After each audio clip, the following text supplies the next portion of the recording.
How to add a bank card in OANDA. First of all, open your browser and make sure you are logged into your OANDA account. Next, navigate to the Manage Funds section from the left-hand menu and click on Deposit.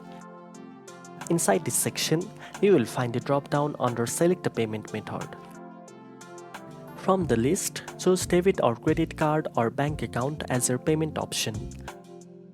Now enter your bank card details including the card number, expiry date, CVV, and the cardholder's name. Once you have entered all the information, carefully review it and then click Continue to proceed. After the process is confirmed, your card will automatically be saved to your OANDA account for future use. Now you know how to add a bank card in OANDA. If this tutorial helped you, don't forget to like, share and subscribe for more trading tips. Thanks for watching and I'll see you in the next one.